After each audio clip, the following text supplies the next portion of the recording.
everyone. I am Sarah, the Rainbow Hearted Witch. Thank you so much for joining me this week. So this week I will be doing a flip through of the Divine Abundance Oracle cards by Tosha Silver, art by Fena Gonzalez. There are 52 cards in this deck. The back says, let me make sure you guys can see it. So many people push toward their goals, chase the means to meet their needs, and yearn for an ever-exclusive feeling of security. Tosha Silver takes a radical new approach.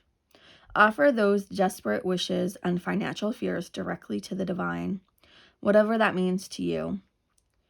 This beautiful deck puts Tosha's teachings into practice with 52 quotes to help you reflect on your relationship to money, career, and abundance.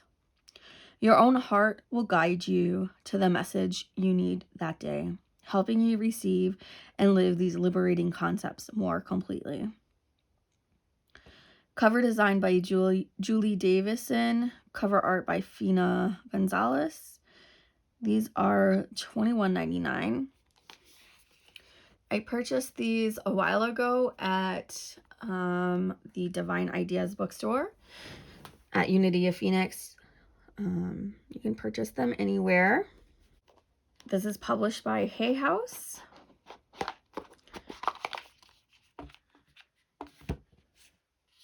So the inside of the box says, allow me, divine, to always accept the right assistance. I welcome your help in every way and delight in receiving it.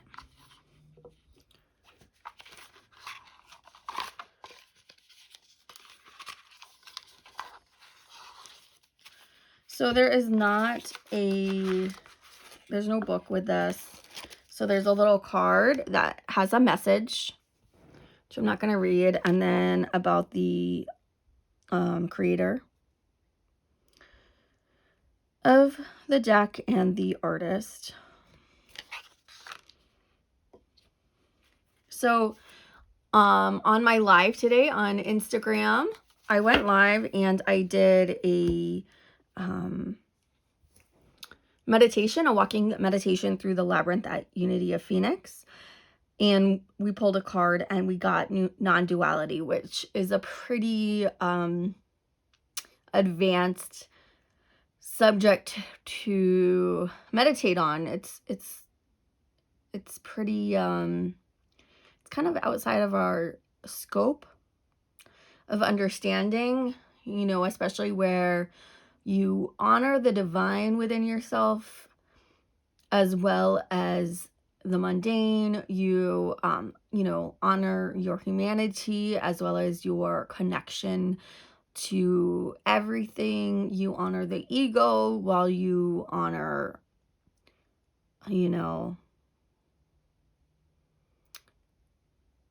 God or the supreme or the universe. So for us living in 3D, it's non-duality is a tough one. It's definitely something to meditate on, and it's great. So while I'm flipping through the cards, I'm going to also kind of talk about my experience as my first week as a Blue Star Reiki Master. Let me tell you guys, it was a week. It was pretty rough. I got cursed out at work. Not because I was what this person accused me of, but just because he felt like it. I knew he wasn't angry at me. I was literally doing my job, offering resources, options. I can't tell anyone what to do. As I think I've mentioned in previous videos, my job teaches you how to set up healthy boundaries. I cannot give advice. I can't tell anyone exactly what to do. I have a very fine line of giving customer service without giving advice. I can give options, I can give resources, and that's about it. So I did all of those things, and as he was walking away, he felt the need to call me names. And then a few days later, I'm helping a couple, and I felt the look before I saw it. I look, because I'm doing my work, processing the paperwork. I look up and I see the evil eye. And I, from my heart, told the person giving me the evil eye to please not give me the evil eye, and asked why I was receiving that look. And yeah, it was pretty enlightening. Again, not so much me, just that person being in a mood. Then they asked me to go above and beyond and do something else for them that they were there for. And with all the love in my heart, I told them no, they would have to wait for their appointment time. Setting boundaries again. I had somebody go off on me. I couldn't make a left-hand turn because it was too tight to turn into the turning lane. There was too many cars, and this woman behind me in this huge truck went crazy, honking at me, flipping me off. It was pretty scary.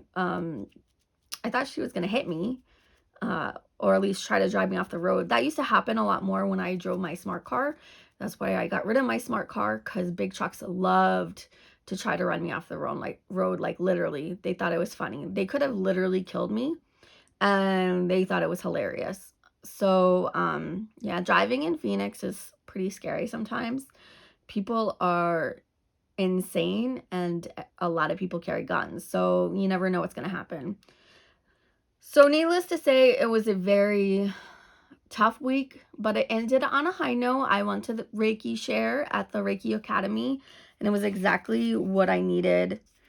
So it's fitting. The next card is Trust, it's just such a beautiful card. Oh, I'm sorry, guys. You saw my head. I'm just worried about the shadows. I'm not sure if you can really see it with the shadows. Okay. So here's the non-duality card. Here's the Trust card. And let's see if I can zoom in a little more. The next card is Surrender. Now these cards are nice. They're matte cards. I love the mandala on the back. They're easy to shuffle. They're not too thick. They're not too slippery. Sometimes when you get a glossy card deck, they're too slick. Now there's no book that comes with this, which is fine, because the cards tell you, like, for surrender, sometimes learning to surrender can feel as if you're dying. The ego learns what's hardest: to stop trying to control the whole universe.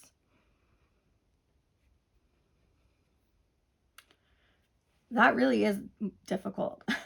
We have no control over anyone else's actions other than our own. And the woman who was giving me the evil eye, that's what I told her. I said I had no control over any of my coworkers. I had no control over her. But that I was merely completing my job and the parameters of my understanding of how it needed to be completed. I don't think she liked that very much. Right action.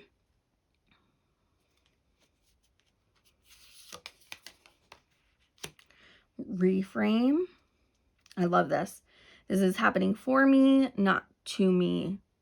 So many times we want to play the victim card and say, oh, woe is me. Now, there's times where, yes, it's like, what role did I play? Why are they feeling that way? And to take responsibility. Now at work, these two situations, it was nothing, it was out of my hands. I couldn't take that on. It was literally their issues that they were projecting onto me. They were frustrated, scared, nervous. When you're dealing with legal situations, it's very stressful. I can't take that on for them. That is not my role. It's not my job. It's not my responsibility.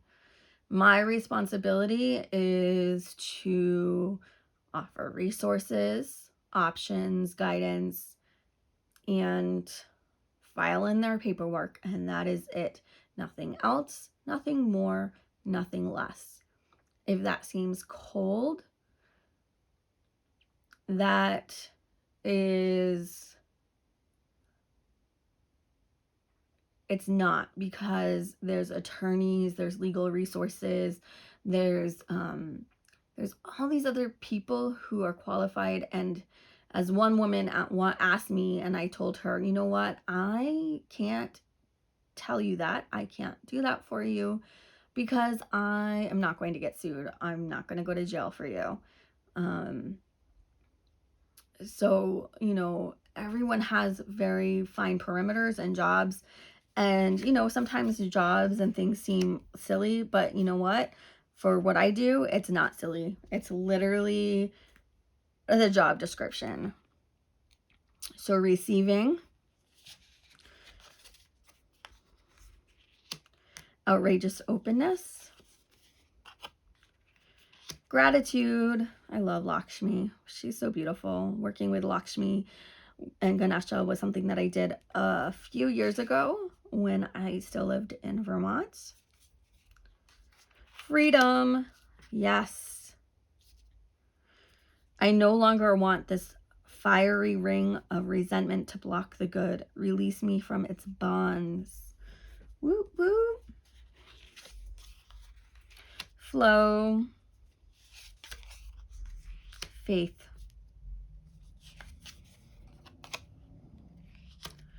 True offering.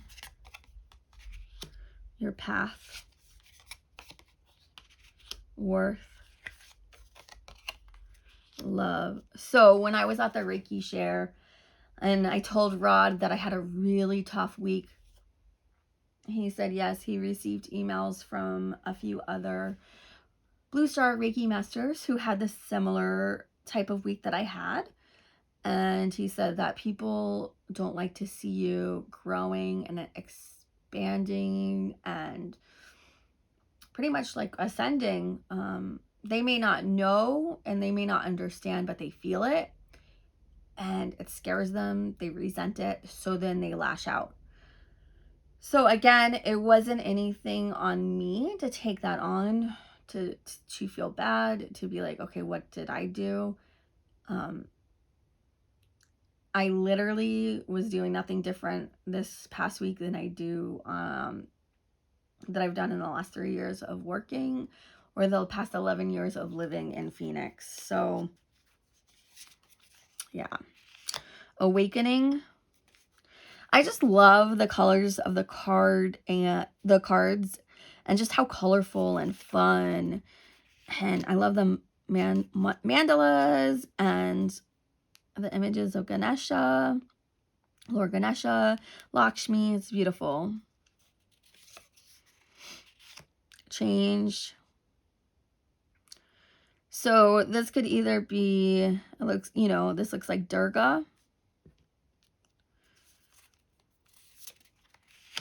Divine love. I was really into studying Hinduism when I was in college. I took women, it was like a women in Hinduism class, or no, it was called The Goddess in India and Beyond. And so it was about goddess worship in India and how it affects women's day-to-day lives and how that plays out.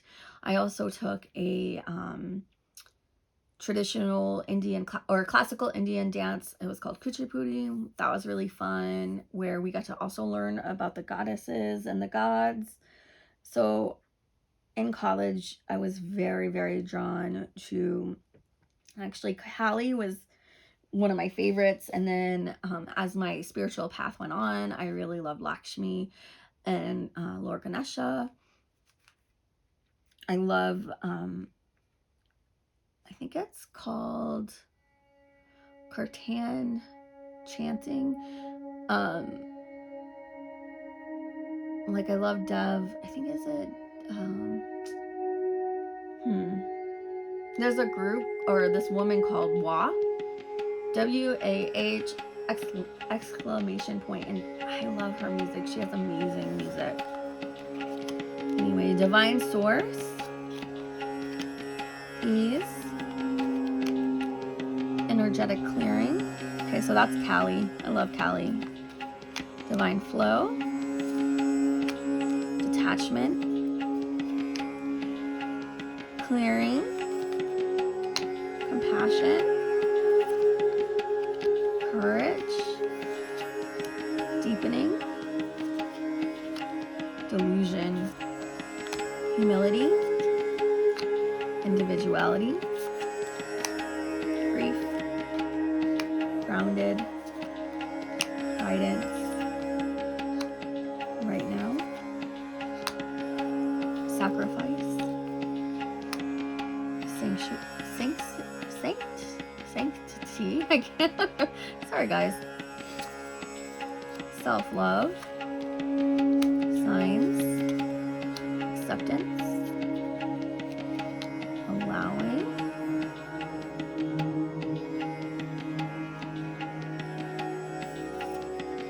liberation, limitless, loss, inner power, intuition, invite help, karma, inner child, letting go,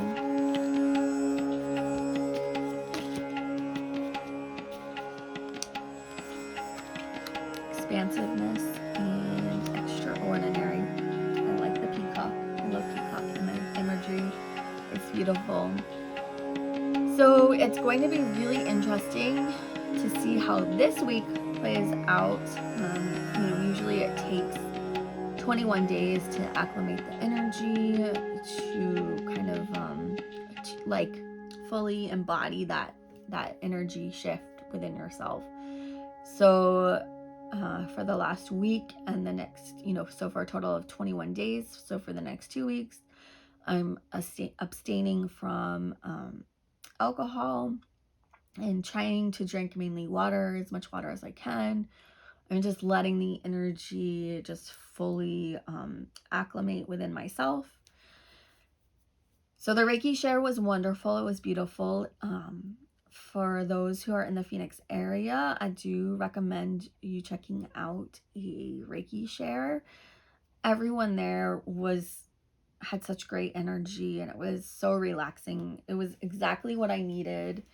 So I had not realized that they had never done a Reiki share in that new space. That the Reiki Academy is in that location is fairly new. And so I got to go to the first one. I'm super excited. So this Friday, Denise will be facilitating a sound bowl healing. Anyone in town, should go check it out. It will be wonderful and amazing. And then Saturday, they're doing a mystery school talk on, they do different topics about symbolism each. I think it's like once a month. So I think it's like either like the last Saturday of the month or something like that. But you can go check it out. I will link the Reiki Academy in the description box again for you guys. I linked it in the last video as well. And if anyone follows me on Instagram, you can watch the walking meditation that I did at Unity of Phoenix and the Labyrinth. I will be doing one more. Next time when I go, I'm going to be bringing my shamanic drum. So I'll be drumming. And I'll bring the cards again and we'll see what we get. Now, for these, I think that I'll be using this as a tool for meditation, what I need to meditate on. So, we'll see. I'll do what should we meditate on for the week here. We can all keep this in our hearts for the next week.